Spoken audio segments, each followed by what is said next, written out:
Hey everybody, welcome to another tutorial demonstration. Today I'm going to be demonstrating sharing files over a NAS server or a network drive.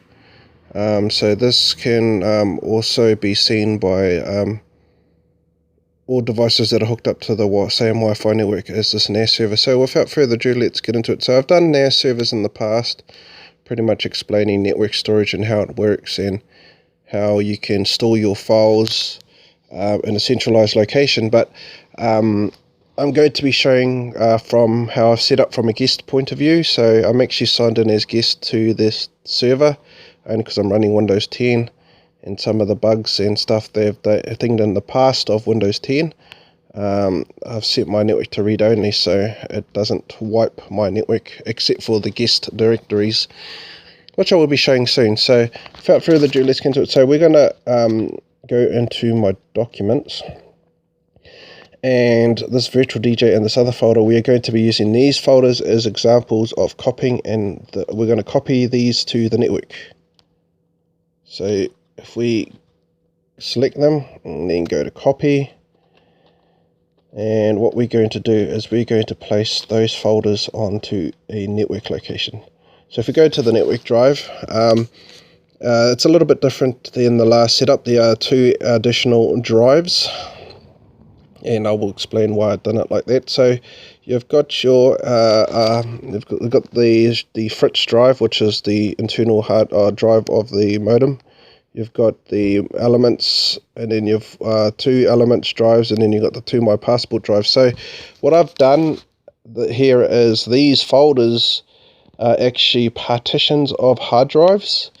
So and internal storage. So the Fritz is actually the internal storage partition of the Fritz box. I've partitioned the two external hard drives that I have connected onto the network, and there's a reason why I did this, and I will explain it right now. So the reason why I partitioned it like this is because I've designated 100 gigabytes of my NAS server to guests. I mean, I can use it too, but to guests pretty much, and yeah, they can share files between each other and stuff like that. But what I discovered before was I had, because I used to use drop zone folders to drop my guests' documents and stuff into, but what I discovered is, like, when this folder used to be read-write, I discovered that guests can actually delete the drop zone folder, and I had to manually do it myself, put it back in so people could actually read or write onto my network and share folders. But I've actually put this directory and this directory as read-only now, so you can't write to these directories anymore and subdirectories. But what I've done is I've got partitions now, which is this one, and this one is set to guests. So the reason why I did it with partitions rather than folders is because, as I said, like when you delete as a guest, you can delete the writable folders. So see, I've just deleted that folder, and I can delete this folder. So now I've got the two read-only folders, and see, I'll put it this way, if I was to replace the drop zone folder again, I have to do that as an admin. But what we'll discover is once we go back, those two folders I deleted reappear. So that saves me having to recreate the directories that I set for guests for read and write. So I've done it with partitions because technically, as I said, these are partitions, not folders. And, you know, deleting the folder won't delete the partition. It'll delete everything off the partition. So I guess that's the one cool thing about it. So if you want to wipe the guest partitions, you just delete the folders and it'll wipe the partitions. But yeah, these are the only partitions, this one and this one, read-write for guests. So, well, but without my rambling and going sideways, we're going to paste those two folders into this directory. So what it's doing now is it's copying files from the computer to a network directory or a network location that's read-write for guests. The cool thing about doing it like this, if someone accidentally moved the whole folder to the computer, including the My Passport folder, which I'm copying to now.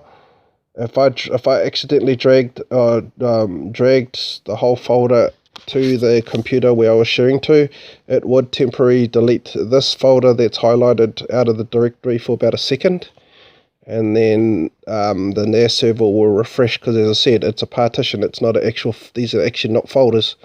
It'll refresh and then it'll just come back, and you can just rewrite to the partition as you just seen. So we're going to leave this to copy, and we're going to go to another computer, and we're going to grab those files off the network. So just be mindful, because my cat's probably going to try and come in. So I'm just going to stop. Yep.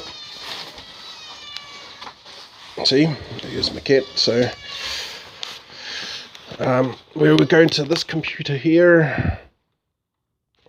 So this computer is the computer that I'm going to be sharing to. So if we go to the same directory, network storage, same directory, you will see these folders here. See, these are the folders I just copied from the other computer. So what I was saying before, if you accidentally move, so if I was to cut this directory that I'm highlighted, so let me say, for an example, if I went Control X and cut that directory, what it'll do is, and I'll show you, if we bring up another window, if I was to paste that directory into, I don't want to paste it onto the desktop, I'll paste it in documents. If I was to paste that My Passport number 2 directory, it'll actually do it. So now what it's doing, it's copying those files, it's moving those files actually, might as well say, to the new directory where I've just things. So what's going to happen is, once that's moved, that folder's going to disappear temporarily. Once that is moved, and that's what I mean. So that saves me having to recreate the guest directories so they can read and write, because it's actually a partition, not a folder. So I'm just demonstrating how to share over the network, pretty much. So this is how you do it. So now I'm actually grabbing those same files and I'm moving them to the computer.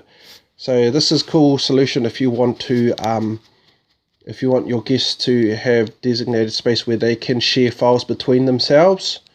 I don't really worry about the guest directories. For me personally, all my personal stuff is saved in the read-only directories. So these are the second folder, and also the fourth folder. Those are my own personal things in here. So that's why I designate those for my guests. So I was just demonstrating how to share files over a network from one device computer to another using a NAS server. Hopefully you learned something new. This is just the basic how to share without having to have a intermediate USB memory stick or carry portable hard drives around. Just do it over the network. It's as simple as that. So without further ado, you've been listening to Robbie T, and until next time, you have a good day and good night. Hopefully you learned something new. This is just demonstrating. And until next time, everyone have a good day, and choo.